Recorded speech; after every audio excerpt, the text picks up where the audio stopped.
Hello and welcome. I'm going to be talking about the full moon in Taurus. It is a total lunar eclipse on the 8th of November 2022.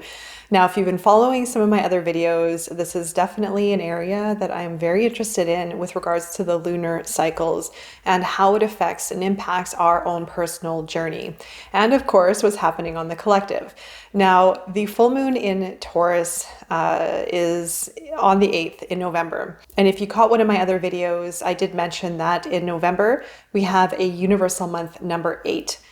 Now, 8 represents personal power, prosperity. It is a very lucky number. It also represents the ability to create and manifest as long as we are putting our intentions in alignment with our highest good. Now, what goes around comes around. It is the law of cause and effect. What we put out is what we get back. So it's very symbolic also for what is happening with regards to the lunar eclipse cycle. Now, if you can remember 6 months ago, what had initiated at that time and what has been playing out since then. Now, this full moon is going to be a time for conclusions. Full moons bring up energy to the surface. It brings up realizations. It brings up conclusions within ourselves or within our outer world, with our relationships, with other matters that we may have already set in motion or matters that need to finalize in order for us to move on. Now, Taurus has a very strong energy of Earth element. It is in opposite alignment to Scorpio, both fixed elements, both very much of the nurturing or it's a different energy of nurturing. Scorpio has the energy of intimacy, of going into deeper analysis and deeper understandings with relationships within self, within the psyche.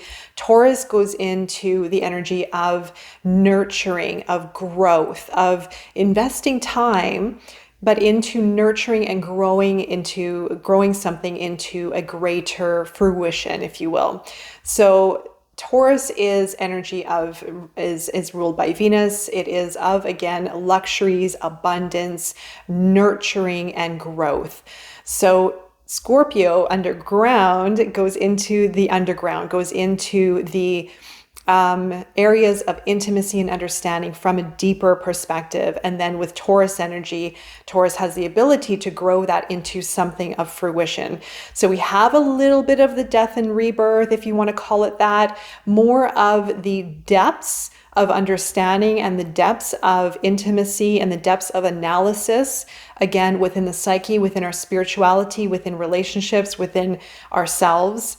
And then bringing that up into fruition so that we can grow and that we can nurture. But because this full moon is very much of conclusions and it finalizes a 6-month chapter, this is going to also signify endings and beginnings. So what can we end, or what needs to end during this full moon? Emotional attachments, physical attachments to entities, people, career, holding on to certain, maybe waiting for something, anything that we can do to let it go so that we can build, so that we can create, so that we can nurture something greater into a greater ability for manifestation, for creation in the practical realm with Taurus energy. So there's a little bit of that energy of ending and beginning, because when what we end during this lunar cycle, or this eclipse cycle, I should say, is going to also start something new. When there is an ending, when there is a finalization, there is a beginning of something else. So pay attention to what may be wrapping up in your environment, in your outer world, or within yourself or relationships.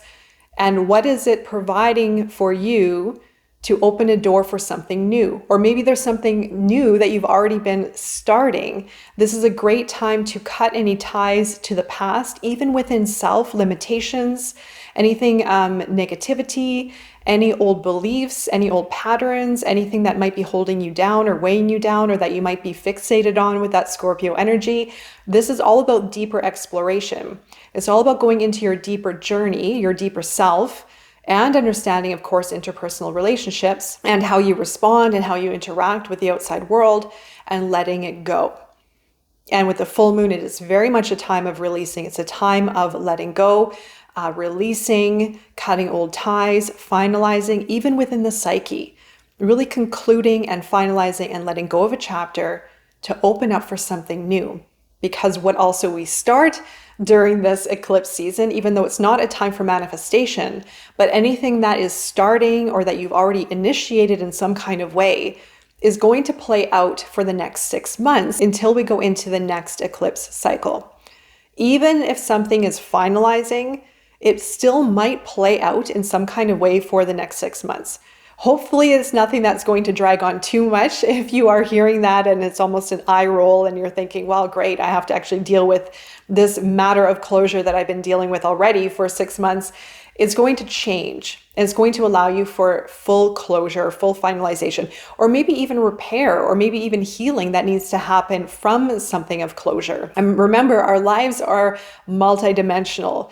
It is not so much clear cut. Sometimes it is, sometimes it isn't. Sometimes things take time. Sometimes things turn into something that we never even really expected. Sometimes things morph into something else. So this is part of our journey, and it's part of being open to discovery and being open for possibilities. When we hold onto something very tightly, we may be missing out on other opportunities. We may be even missing out on our ability to create something better or something else. That is also a little bit of a test of the Scorpio energy. Scorpio loves to hold on and fixate. It's a bit of a controlling energy, but it also can be on the shadow side, can create a lot of resistance for opening up for more, for being in flow, for being in creation, for being open for other opportunities to find us or to find you. So remember the universal month number 8 in the month of November. That's going to be very significant energy that's going to be playing out. So it's a very important time to be aware of what you want to create, where your thoughts are projecting towards, what you want to manifest, your internal belief system, making decisions out of your highest good. If we make decisions that are out of desperation, impulse, out of a misalignment, out of our highest good, that is where this energy is going to definitely play in for returning that initiation or returning that decision that we made, if it is in our highest good or if it's not. So be cautious about your belief system, be cautious about your mind, your emotions, your intentions, your actions. Check in with self. Awareness is always key on this. I know I throw a lot of information out there. It's not to become paranoid and too cautious, but just check in with yourself and feel what feels right. If you feel empowered towards doing something, if you feel aligned towards doing something, do it. If you feel inspired, if you feel like you want to do something, but there might be a limitation or something holding you back, check in with what is holding you back. Is there a fear? Is there resistance? Is there low self-worth, low confidence, fear of the future, trusting the unknown? Whatever this is, the full moon is a great time to let it go. Now, you may have caught some of my other videos where the rituals are really not to be put into motion during the eclipse season, just because the energy is very volatile. So just any of the rituals that you may have been doing already, you may have been practicing, or that you may have heard of, you still can do release work. And again, I am going to have a moon circle during this full moon, so you're definitely welcome to join. I'll leave information below so you can find out more. But it is a really good time to be cautious or aware of what you need and want to let go of. What is going to help you on your path forward towards change, towards something that you want to set in motion for the next 6 months. Now, also remember that this full moon falls on the 8th day within the 8 universal month number 8. Now, it's a very powerful number to work with for manifestation, for being very careful and cautious about where our intentions lie from a subconscious level and a conscious level. We also have the 11/11 portal day. Don't forget that day. It's going to be very special. It's one of my favorite portal days of the year, where the 11s line up and we have the ability to really connect with expansiveness, really connect with greater energy for manifestation, for alignment, and for creation. So don't forget to sign up for the moon circle on the 8th.